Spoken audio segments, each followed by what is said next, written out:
Hello friends, welcome back to another video and in this video we are going to continue with executive.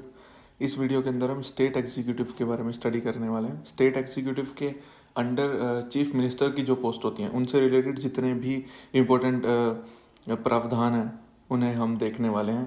ठीक है, chief minister तो हम already देख चुके हैं कि गवर्नर जो होते हैं वो एक नॉमिनल एग्जीक्यूटिव अथॉरिटी के हेड होते हैं। ठीक है, और जो सीएम होते हैं वो रियल एग्जीक्यूटिव अथॉरिटी के हेड होते हैं, जैसे कि प्राइम मिनिस्टर होते हैं यूनियन एग्जीक्यूटिव के अंदर। ठीक है, governor is the head of the state और सीएम जो है हेड होते हैं गवर्नमेंट के हेड होते हैं सीएम और स्टेट के हेड होते हैं governor. Alright, you have to remember this. और ये बिल्कुल सिमिलर लाइंस पे हैं, जैसे यूनियन एग्जीक्यूटिव की हिराकी है वैसे ही स्टेट एग्जीक्यूटिव की हिराकी है। बस यूनियन एग्जीक्यूटिव के अंदर एक पोस्ट एक्स्ट्रा होती है, वो वाइस प्रेसिडेंट की पोस्ट होती है। उसके सिमिलर कोई भी पोस्ट स्टेट एग्जीक्यूटिव के अंडर नहीं है। ठीक है, अब अपॉइंटमेंट के बारे में बात कर लेते हैं। जो सीएम होते हैं उन्हें अपॉइंट किया जाता है गवर्नर के द्वारा। ठीक है, और ये आर्टिकल 164 के अंडर गिवन है। Under article 64 CM shall be appointed by the governor of the state. ठीक है, लेकिन जो सीएम होते हैं यूटी के, मतलब किसी यूनियन टेरिटरी के जो सीएम होंगे उन वो अपॉइंट किए जाएंगे प्रेसिडेंट के द्वारा। ठीक है, तो ये डिफरेंस आपको याद रखना है, एक छोटा सा डिफरेंस है, you have to remember this difference. No constitutional provision for appointment and selection, कोई कॉन्स्टिट्यूशनल प्रोविजन नहीं है अपॉइंटमेंट या सिलेक्शन का। ठीक है, सेम ये प्राइम मिनिस्टर के केस में भी बिल्कुल सेम ही था। ठीक है, कुछ कन्वेंशंस होते हैं, सेम कन्वेंशंस हैं जो कन्वेंशन प्राइम मिनिस्टर के केस में वही सीएम के केस में भी होती है। Governor has to appoint the leader of the majority party in the state legislative assembly. ठीक है, अगर कोई क्लियर मेजोरिटी नहीं होती है तो वहाँ पे पर्सनल डिस्क्रिशन काम करती है गवर्नर की। ठीक है, usually appoints the leader of the largest party और कोalition, या तो लार्जेस्ट पार्टी जो होती है या फिर जो कोalition की पार्टी होती है उनके लीडर को ही चुना जाता है वहाँ पे सीएम। ठीक है, उन्हें सीएम के रूप में चुना जाता है। Then ask him to seek a vote of confidence in house within a month. फिर विद इन अ मंथ जो है उनको वोट ऑफ कॉन्फिडेंस लेना होता है। Alright, individual judgment when CM dies ruling party elects a new leader. जब CM की अगर मृत्यु हो जाती है तो उस केस में जो रूलिंग पार्टी होती है वही इलेक्ट करते हैं न्यू लीडर को। Now, the governor may first appoint someone as CM and ask him to prove his majority in the legislative assembly within a reasonable period. ठीक है, गवर्नर किसी को पहले सीएम नियुक्त भी कर सकते हैं, देन उनसे ये भी बोला जा सकता है कि he has to prove his majority in the legislative assembly within a reasonable period. ठीक है, और ये प्राइम मिनिस्टर की पोस्ट के रिगार्डिंग भी सेम ही प्रावधान है। अगर वो मेंबर नहीं है स्टेट लेजिस्लेचर के तो भी उन्हें सीएम बनाया जा सकता है, लेकिन 6 महीने के अंदर अंदर उनको मेंबर ऑफ स्टेट लेजिस्लेचर का मतलब उन्हें एमएलए बनना होगा 6 महीने के अंदर अंदर। ठीक है, और योगी आदित्यनाथ जी का सेम केस था, ये हम ऑलरेडी डिस्कस कर चुके हैं पहले ही, शायद प्राइम मिनिस्टर के लेक्चर में हमने डिस्कस किया था इसके बारे में। Otherwise he ceases to be a CM. अगर वो 6 महीने के अंदर अंदर एमएलए नहीं बन पाते हैं, मेंबर ऑफ लेजिस्लेटिव असेंबली नहीं बन पाते हैं, then he ceases to be a CM. CM can be a member of any house, usually a member of lower house. Same है, प्राइम मिनिस्टर के केस में भी सेम है। ओथ जो होती है वो गवर्नर के सामने दी जाती है एंड ओथ ऑफ सीक्रेसी भी होती है इसके अंदर। Term is in fixed, hold office during the pleasure of the governor, can not be dismissed by the president as long as he enjoys majority in state legislature. ठीक है, president के द्वारा इन्हें डिसमिस नहीं किया जा सकता है जब तक वो मेजोरिटी एंजॉय करते हैं स्टेट लेजिस्लेचर में। ऑलराइट, ये सेम है बिल्कुल प्रेसिडेंट के प्राइम मिनिस्टर के केस में भी ये सेम है। अब पावर और कुछ फंक्शंस हैं चीफ मिनिस्टर की पोस्ट के रिगार्डिंग, उनके बारे में कुछ बात करते हैं। In relation to council of ministers, council of ministers के रिगार्डिंग जो इनकी पावर्स गिवन है वो देख लेते हैं एक बार।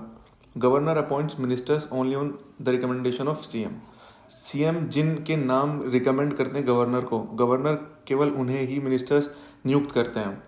ऑलराइट, प्राइम मिनिस्टर के केस में भी हमने देखा था, यही केस है प्राइम मिनिस्टर में भी। And he can relocate and reshuffle the portfolio among ministers. ये भी बिल्कुल सेम है। देखिए मेरा side by side union executive और स्टेट एग्जीक्यूटिव को पढ़ाने का जो पढ़ाने का ऑब्जेक्टिव है वो यही है, ताकि आपको चीज़ें इजीली याद हो सकें, क्योंकि most of these things are similar in union executive as well as in state executive. अगर आप इनको साइड बाय साइड ही स्टडी करेंगे तो बहुत ही ईजिली आपको सब कुछ याद हो जाएगा। ठीक है, तो जैसे सीएम और पीएम की आई थिंक 90% चीज़ें सिमिलर हैं, तो मुझे नहीं लगता उसमें बहुत ज़्यादा कुछ दिक्कत आएगी आपको याद करने में। Can ask a minister to resign और advise the governor to dismiss him. वो किसी मिनिस्टर को रिज़ाइन करने के लिए भी बोल सकते हैं, या फिर गवर्नर से बोल सकते हैं कि किसी मिनिस्टर को डिसमिस कर दिया जाए। And CM preside over the meeting of council of ministers and influence it's decision. Council of ministers को भी ये हेड करते हैं, हम ऑलरेडी देख चुके हैं प्राइम मिनिस्टर के केस में भी। CM guides, directs, controls and coordinate the activities of all the ministers. Resignation, death, dissolve the council of ministers. अगर ये रिज़ाइन कर देते हैं या सीएम की डेथ हो जाती है तो काउंसिल ऑफ मिनिस्टर्स वहीं पे डिसॉल्व हो जाएगी। ऑलराइट, अब in relation of the governor, governor के रिलेशन में इनके क्या क्या पावर्स हैं उन्हें एक बार देख लेते हैं। प्रिंसिपल चैनल ऑफ कम्युनिकेशन, ये प्रिंसिपल चैनल कम्युनिकेशन है between governor and council of ministers. Council of ministers और गवर्नर के बीच में जितनी भी कम्युनिकेशन होगी उनके प्रिंसिपल चैनल चीफ मिनिस्टर्स ही होते हैं, exactly like the prime minister. ठीक है, जैसे वो council of central council of minister और प्रेसिडेंट के बीच में जो कम्युनिकेशन चैनल है वो प्राइम मिनिस्टर ही होते हैं। Communicates to the governor all decision of COM relating to the administration of the affair of the state and proposal of legislation। legislation और administration, ये दो कीवर्ड्स हैं यहाँ पे। अब लेजिस्लेशन और एडमिनिस्ट्रेशन के रिगार्डिंग जितनी भी इंफॉर्मेशन होगी, ये COM से रिलेटेड जितनी भी इंफॉर्मेशन एडमिनिस्ट्रेशन या फिर लेजिस्लेशन से रिगार्डिंग होगी वो CM ही पहुंचाएंगे गवर्नर तक। Furnish such information relating to the administration of the affairs of the state and proposal for legislation as governor may call for. ठीक है, मतलब उस इंफॉर्मेशन को भी ये फर्निश करते हैं जो कि एडमिनिस्ट्रेशन के रिगार्डिंग होती है और या फिर लेजिस्लेशन के रिगार्डिंग होती है जो गवर्नर के द्वारा बताई जाए। ठीक है, if governor requires to submit for the consideration of the COM any matter on which a decision have been taken by a minister but which hasn't been considered by the council, तो ये भी एक important power बोल सकते हैं। CM advises the governor to appoint important officials like Advocate General, Chairman and members of SPSC यानी State Public Service Commission, State Election Commissioner।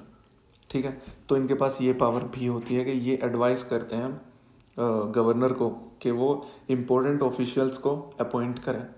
ठीक है, in relation to state legislature CM advises the governor with regard to the summoning and proroguing of the sessions of the state legislature। CM can recommend the dissolution of the legislative assembly to the governor at any time। ये भी हम already देख चुके हैं, दोनों similar हैं बिल्कुल prime minister की पावर से। CM announces the government policies on the floor of the house। ठीक है, अब कुछ अलग कुछ और पावर और फंक्शंस भी हैं CM के, जैसे CM is the chairman of state planning board, vice chairman of concern zonal council bye rotation.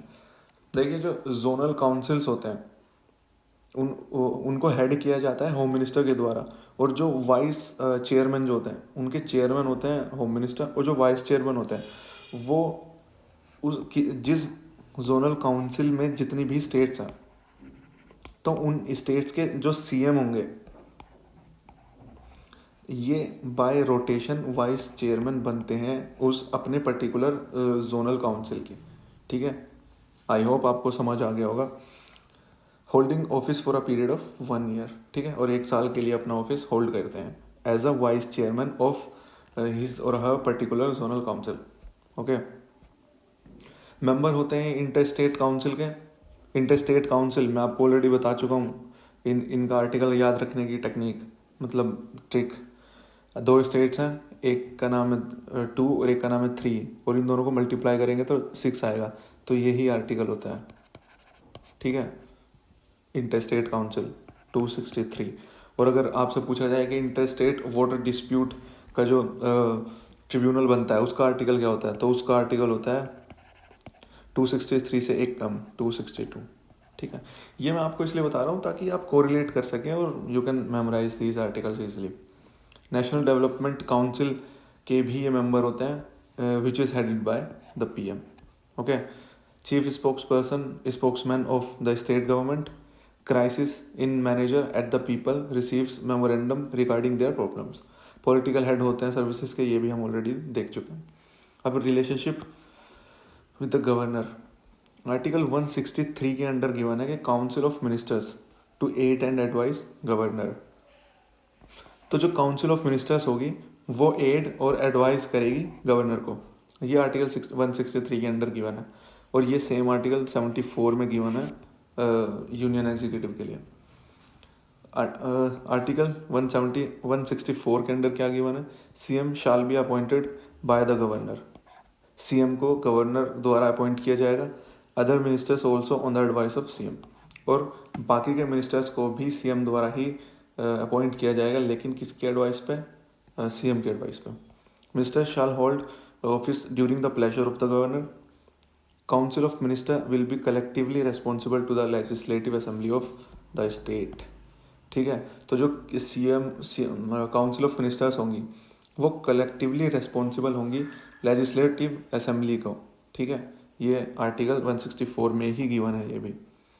अब अंडर आर्टिकल 167 क्या गिवन है, duty of the CM to communicate to the governor of the state all decisions of the COM relating to the administration and legislation, ठीक है, ये हम already देख चुके हैं। तो वो जो पॉइंट था वो 167 के अंदर ही गिवन है हमारे कॉन्स्टिट्यूशन में। To furnish such information relating to the administration of the affairs of the state and proposal for legislation as the governor may call for, ये भी 167 के अंडर ही गिवन है। If the governor so requires to submit for the consideration of the COM any matter on which a decision has been taken by a minister but which hasn't been considered by the council, ये भी हम already देख चुके हैं, ये भी article 167 के under ही है। तो ये सारे की सारी जितने भी पावर्स थे, जितने भी पॉइंट्स थे, ये सारे सीएम से रिलेटेड थे, और जितना भी इम्पोर्टेंट है एज पर योर एग्जामिनेशन वो सब कुछ हम कवर कर चुके हैं इसके अंदर, ठीक है। अब स्टेट एग्जीक्यूटिव, यूनियन एग्जीक्यूटिव और स्टेट एग्जीक्यूटिव ऑलमोस्ट एवरीथिंग हम कर चुके हैं। बस अब कंपैरिजन करना है यूनियन काउंसिल ऑफ मिनिस्टर्स और स्टेट काउंसिल ऑफ मिनिस्टर्स, इन दोनों के बीच में कंपैरिजन हम करेंगे अगली वीडियो में। देन उसके बाद एमसीक्यू करने वाले हम, ठीक है, जो कि प्रीवियसली आस्क्ड एमसीक्यूज है, उनसे रिगार्डिंग एक वीडियो आएगी। और फिर उसके बाद हम लेजिस्लेशन करने वाले हैं, यानी कि पार्लियामेंट से स्टार्ट करेंगे, ठीक है। Thank you very much guys, and if you are liking this video, do like these videos, share them with your friends and do subscribe to our channel. Thank you very much guys.